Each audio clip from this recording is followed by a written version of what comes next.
সালামের বিরুদ্ধে direct action সালামের দোসরেরা হুঁশিয়ার সাবধান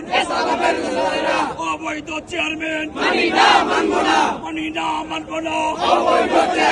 পুলিশ দিয়ে আন্দোলন রেপ দিয়ে আন্দোলন মানি না মানব না পুলিশের বাড়াবাড়ি মানি না মানব না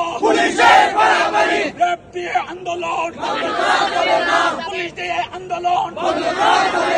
চলছে চলবে আমাদের আন্দোলন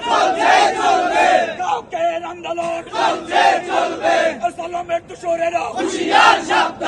সালামের দালালেরা সম্মানিত সাংবাদিকবৃন্দ, আমাদের মূল দাবি হলো যে আওয়ামী লীগের দোসর ফ্যাসিস্টের দোসর খুরশিদ আলম সাহেবকে